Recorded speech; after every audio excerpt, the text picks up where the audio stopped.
de ese chanerío que llamamos chilenidad.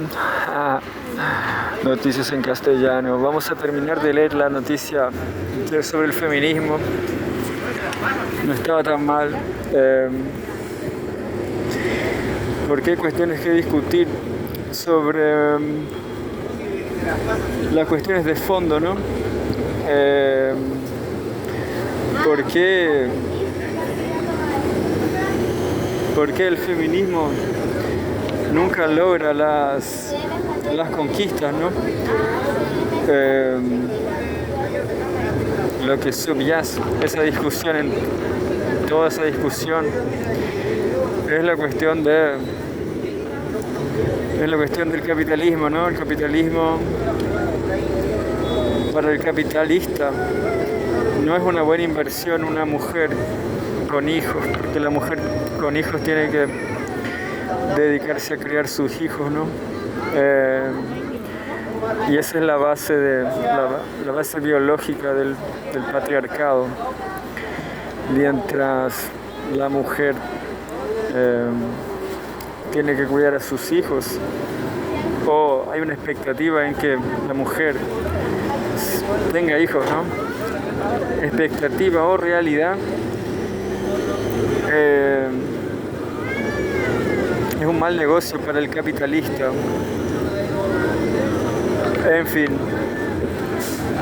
eso es yo creo que el argumento clásico, ¿no?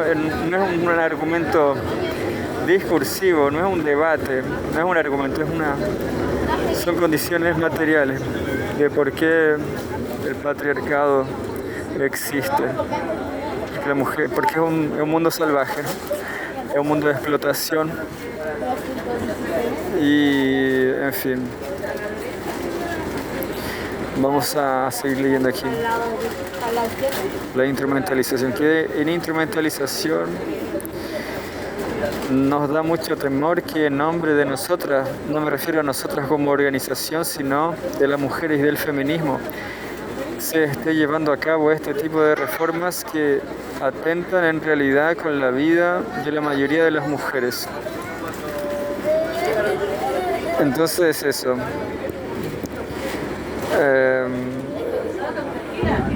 Hay una pregunta de Ciper Chile y responde Javiera Mena, creo. Javiera Mena, que no estoy seguro si es una cantante, si es famosa. Hay una Javiera Parra y Mena, hay otra Mena que no me acuerdo quién es, pero en fin, no sé si es tan famosa. ¿Tenía más expectativas de lo que iba a hacer este gobierno? Le preguntan en la noticia de Ciper Chile de que Boric no es feminista, o el gobierno Boric no es feminista. Y Javiera Mena responde: a ver, no es lo mismo hacer campaña para que no salga alguien que evidentemente desde el discurso ya nos pone en riesgo, que aceptar este mal menor. Nosotras como feministas no tenemos las expectativas puestas en el proceso electoral. Creemos que esto es un movimiento social que es de las bases y que las cosas cambian cuando las realidades cambian y que eso va a estar más allá del gobierno de turno. Entonces expectativa no teníamos ninguna. Ahí Ciper Chile pregunta, pero también deben reconocer que un gobierno sin mayoría parlamentaria es difícil que pueda tener éxito en su agenda. Pregunta, ¿creen ustedes que el gobierno no pudo o no quiso llevar adelante una agenda más cercana al feminismo? Karen, no me acuerdo cómo se llama, Karen, ¿es verdad que el gobierno no ha, o Karina, tiene un H, algo así, no me acuerdo, Karina dice, ¿es verdad que el gobierno no ha contado con mayoría parlamentaria? Eso significa que el gobierno no ha podido hacer todo aquello que se propuso hacer. Pero no significa que el gobierno haya estado obligado a hacer una serie de cosas que no tenían nada que ver con sus compromisos programáticos.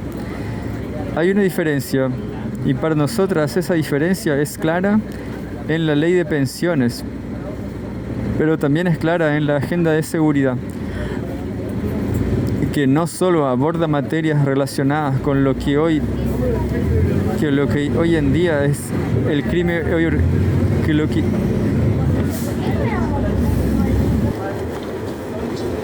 solo aborda materias relacionadas con lo que hoy en día es el crimen organizado, sino que también con leyes que comprometen seriamente derechos sociales e incluso la garantía de las movilizaciones. Un ejemplo es la ley de usurpaciones, que era un proyecto de ley de la derecha de Felipe Castena von Baer, que estaba durmiendo en el Congreso y al que el gobierno decidió ponerle suma urgencia y se aprobó. En nombre de esa ley, hoy se están desalojando tomas y campamentos de familias en una política que es de criminalización de la pobreza. No es una política habitacional que uno debiera esperar de un gobierno de izquierda, o al menos un gobierno antineoliberal. Nadie obligó al presidente a ponerle suma urgencia a ese proyecto. No sucumbió a una mayoría parlamentaria que le puso la agenda. Ese proyecto fue aprobado con voto oficialista, por lo que parece ser un temor reverencial a la derecha empresarial que ha tenido el gobierno. Javier Amena. Otro ejemplo es la ley Naim Retamal, que en el fondo lo que hace es criminalizar la protesta, porque de alguna manera blinda a las fuerzas policiales en un contexto de un gobierno que se instala gracias a un movimiento social. Esto es muy contradictorio. O sea, que la senadora independiente electa con la mayor cantidad de votos en la historia de Chile fue víctima de esto, Fabiola Campillay, y que gracias a esta ley corre el riesgo de que todo esto quede impune, porque no están las condiciones, llega a ser hasta irrisorio, porque tampoco fue algo que pasó muy avanzado su gobierno como para hacerlo, sino fue al principio. Bueno, a mí particularmente, haciendo una crítica, yo creo que Fabiola Campillay no tenía mérito para ser senadora. Una especie de no sé, como pena, ¿no? La eligieron por pena, por eso, pero no tenía mérito, en fin. Es una cuestión muy hispánica, ¿no? La cuestión de la pena, en mi opinión es una especie de alienación también, porque eso no tiene relación con una falta de comprensión de la política, ¿no? Porque debería de elegirse líderes sociales, ¿no? Fabiola Campillay nunca fue una líder de nada, simplemente una mujer. En fin. ¿Y qué opinión tienen del actuar del gobierno en el caso Monsalve? Javier Amena. Como feministas nos parece grave que el gobierno no haya protegido a la víctima y que, es más, le termina dando la tribuna en la misma moneda a quien está siendo acusado. Se trata posiblemente del caso de violencia sexual más grave que hayamos conocido en cuanto a estos términos. A ver, sabemos que hoy hay una mayor transparencia, eso no lo podemos obviar. Lo que no quiere decir que antes no hayan habido otro tipo de casos similares, pero es grave que una denuncia de violación por parte de una autoridad política tenga lugar en el corazón del gobierno que se proclama feminista y que el presidente no tome ninguna precaución en el tratamiento de la víctima. Y, muy por el contrario, el denunciado tenga tribuna comunicacional en la moneda para declarar y afirmar su inocencia, sin haber una investigación mediante. Y volvemos a decirlo, un gobierno que se autodenomina feminista. Y en esta misma línea tenemos el caso de Hugo Morales, que es un trabajador que fallece adentro de la moneda después de 18 horas de trabajo. En el gobierno de las 40 horas.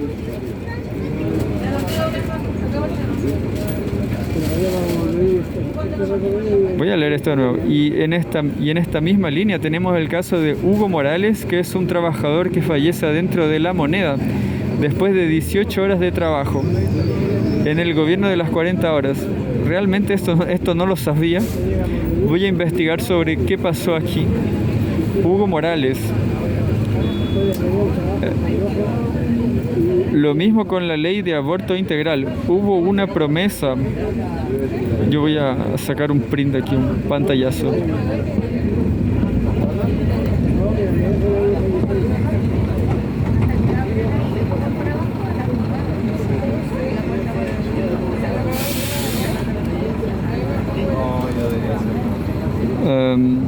Lo mismo con la ley de aborto integral. Hubo una promesa que celebramos que se dijera que en diciembre iba a haber un proyecto de ley, pero estamos en febrero prácticamente y no hay fecha.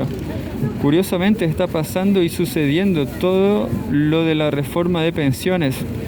Entonces nos causa alarma por lo bajo. Pregunta, ¿entonces no esperan mucho para este año? No, entonces no espera mucho para este año que queda de gobierno. Karina, no me acuerdo cómo se llama, no.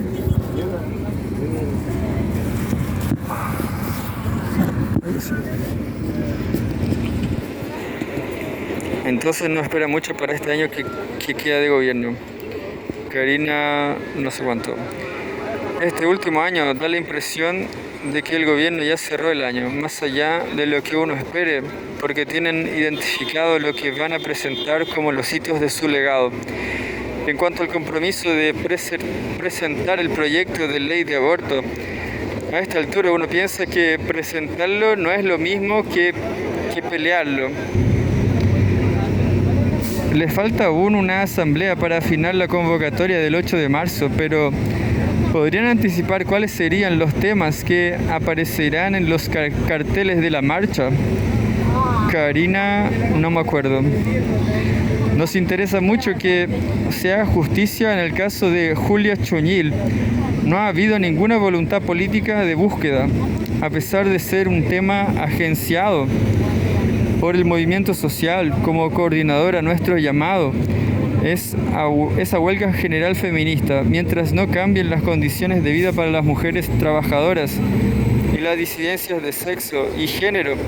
Vamos a seguir haciendo este llamado a huelga. En mi modesta opinión, yo creo que no hay una relación entre una dirigente mapuche muerta por la industria de la celulosa y lo que ella hacía en la cama, ¿no? O sea, Julia Chuñil no murió por lo que hacía entre las sábanas, ¿no? Murió por una disputa material, por una disputa de territorio, por una disputa de clase capitalista, en fin. Entonces, este tipo de wokeísmo, ¿no? Por la cuestión de las disidencias de sexo y género, ya está muy desgastado, ¿no? La gente ya no le importa. No se puede poner en el mismo saco, ¿no? La cuestión de la discriminación sexual y de la sobrevivencia de la gente, ¿no? De la pérdida de territorio. No está en el mismo. Yo diría incluso que la disidencia de sexo y género son reaccionarias, son de derecha, porque ellos quieren, lo que hacen es distraer sobre estos temas, ¿no? ¿Tiene fecha o es una invitación abierta a otros movimientos sociales? Karina Nojal, no sé cuánto. Vamos a salir nuevamente a la calle, esa es la primera prioridad. Nos vamos a tomar las calles si queremos proponerle al conjunto del movimiento feminista, pero también al conjunto del movimiento social, una tarea política que es recomponer la fuerza social con dos grandes objetivos. Uno es impedir este intento que percibimos de volver a imponer por arriba, de manera bastante transversal, un nuevo consenso de neoliberalismo. Y lo segundo, los llamamos a la calle para hacer una fuerza que impugne el peligro del avance de la extrema derecha en nuestro país. que sabemos que hoy es un fenómeno en el mundo y cuya principal bandera programática ha sido el machismo. No, yo creo que machismo es como si fuera una dicotomía con relación a la diversidad sexo de género, pero no tiene nada que ver con el neoliberalismo. De hecho, voy a repetir, el neoliberalismo usa la diversidad, el identitarismo como herramienta. Todo el neoliberalismo, Macron, qué sé yo. Simplemente eso debería silenciarse. La gente debería empezar a hacer la revolución social comunista en vez de discutir lo que pasa entre la sábana de las minorías sexogenéricas. Eso no le importa a nadie. Pero en fin, vamos siguiendo. Y por lo tanto constituyen hoy la amenaza más grande para la vida de las mayorías trabajadoras, pero también especialmente de las mujeres, de los niños y niñas, de las disidencias sexuales y de género, las personas migrantes. Esas son nuestras dos grandes prioridades. ¿Qué tanto les preocupa el avance de la ultraderecha? Javier Amena. Convengamos que la opinión de la gente está muy sesgada por lo que dicen los medios de comunicación, y los medios de comunicación sabemos a quién responden. Pero cuando todo se enmarca en términos de que va a haber más seguridad, o sea, si te instalan el miedo, es natural que lo que se espere es más seguridad. Karina Nahual, no me acuerdo. Es un fenómeno global, sin duda. Sin duda tiene su expresión en Chile y es la principal amenaza. Por lo tanto, la principal tarea política en términos de urgencia es impedir su avance, al menos enfrentarlo, porque no podemos permitir que se naturalice como programa político la violencia hacia las mujeres. Sabemos que Donald Trump, por ejemplo, es una persona condenada por agresión sexual. Javier Milei está proponiendo eliminar el delito de feminicidio del Código Penal. Johannes Kaiser es una persona que ha llamado a condecorar a los hombres que violan a mujeres. No podemos permitir que el machismo sea un programa de gobierno.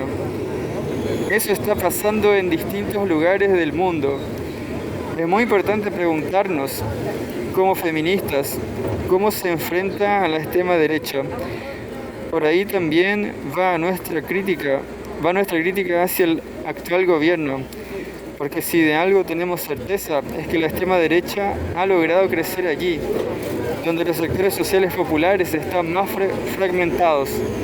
Es decir, ha logrado crecer allí donde es posible plantear una especie de lucha del penúltimo contra el último. Eso. Bueno, vamos a seguir buscando más noticias. Yo creo que al final hay muchos problemas, ¿no? Hay que decir algunas cosas. Donald Trump no es menos peor que Kamala Harris. Karina Mena va a decir que sí, que Javier Mena, ¿no? Va a decir que Kamala Harris sería mucho mejor que Trump, pero en fin, las consecuencias de Kamala Harris sería la Tercera Guerra Mundial, o sea,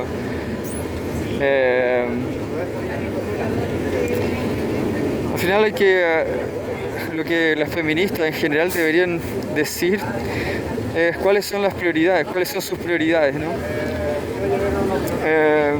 Infelizmente, yo diría que en cualquier escenario, en cualquier lugar del mundo, no hay tanto feminicidio cuanto gente pobre, ¿no? Entonces el neoliberalismo es una prioridad para los trabajadores. Entonces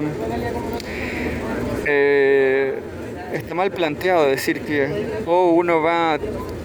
o las mujeres y los gays van a poder sobrevivir, no van a ser asesinados, o va a haber lucha contra el capitalismo, contra el neoliberalismo. Eso hay confusiones, ¿no? Entonces puede que se haga esa confusión de entenderlo de esa forma. Vamos a buscar más cosas sobre o sea, el mayor problema de todas las sociedades es el neoliberalismo. No, en cualquier lugar del mundo, en cualquier lugar en la historia, el feminicidio no fue tan expresivo, no hubo tanto. Cuánta gente pobre explotada, ¿no? O sea, la pobreza, la explotación capitalista es mucho más grave. Vamos a tratar de encontrar más noticias en Ciper Chile.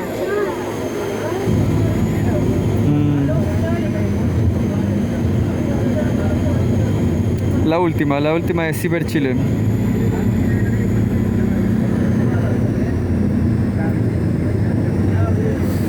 Y dice así: Ciper Chile, reforma de pensiones, la importancia de los acuerdos de élite.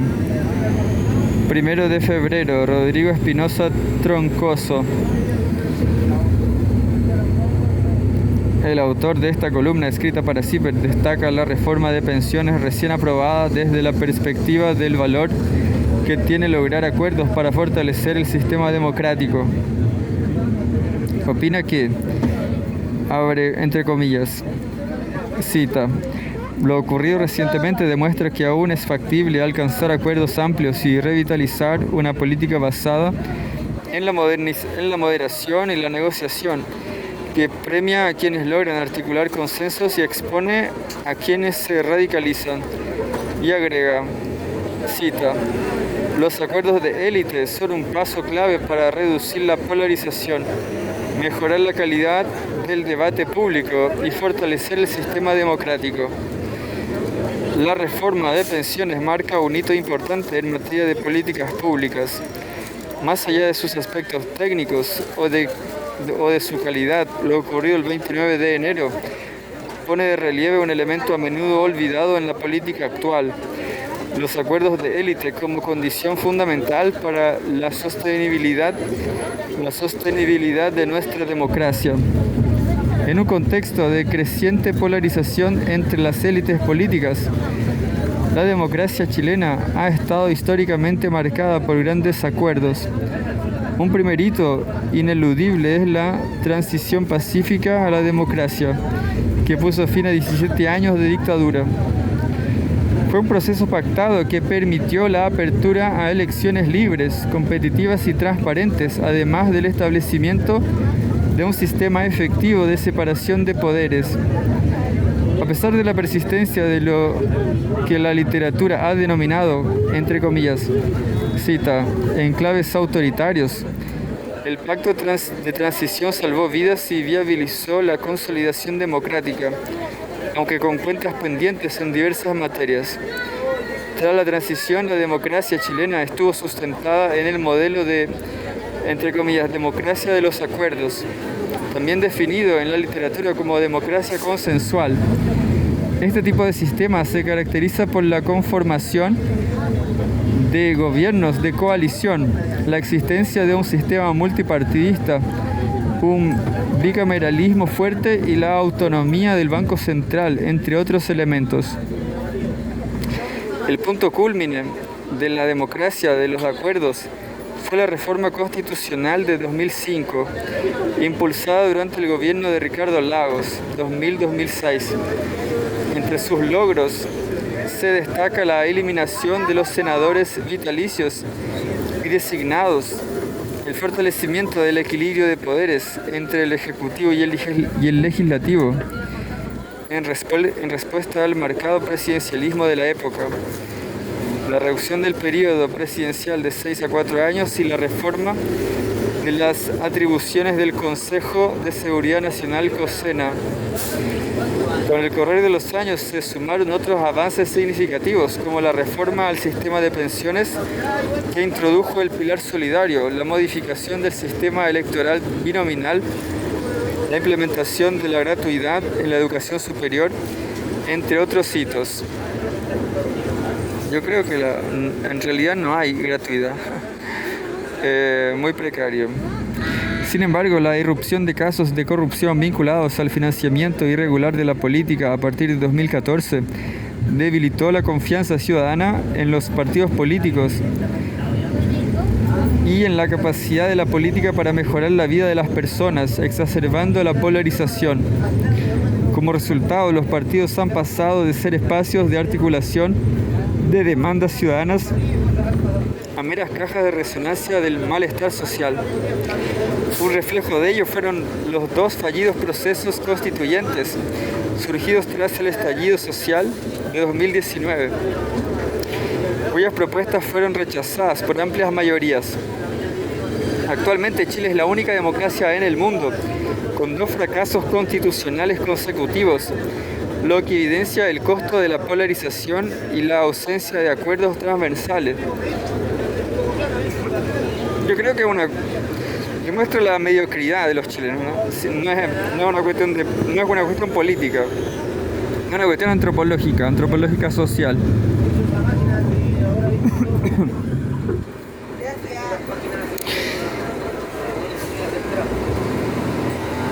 Otro episodio que minó la confianza en la política fue la forma en que se conformó la actual mesa del Senado, generando un quiebre entre los integrantes de la Cámara Alta. En este contexto, la reciente reforma al sistema de pensiones es el resultado de un acuerdo frágil de élite, pero que recuerda la importancia de la política de consensos. Es posible que a partir de marzo la discusión parlamentaria se vuelva a polarizar a medida que se acerquen las elecciones presidenciales y parlamentarias. Sin embargo, lo ocurrido recientemente demuestra que aún es factible alcanzar acuerdos amplios y revitalizar una política basada en la moderación y la negociación que permita a quienes logran articular consensos y expone a quienes se radicalizan. Mi garganta se acabó, pero va más un párrafo. No obstante, quedan desafíos pendientes, particularmente la reforma al sistema político, un aspecto que tanto politólogos como economistas consideran esencial para fortalecer las instituciones, el diálogo democrático y el crecimiento económico. En los próximos meses, probablemente, los análisis se centrarán en identificar a los ganadores del acuerdo, evaluar su impacto en las candidaturas presidenciales del oficialismo y determinar si el presidente Gabriel Boric ha comenzado a construir un legado con miras a una eventual segunda administración en 2030. Finalmente, lo ocurrido el 29 de enero podría ser un hecho aislado, como también puede marcar el inicio de un proceso de diálogo y acuerdos con el propósito de fortalecer nuestro sistema político, nuestras instituciones y nuestra democracia. Los acuerdos de élite son un paso clave para reducir la polarización, mejorar la calidad del debate público y fortalecer el sistema democrático ante las amenazas locales y globales que lo asedian. Yo me voy a Brasil, yo creo que no hay futuro en Chile, es una miseria. La gente solo reacciona a violencia. Lo único que viraliza en Chile es la violencia.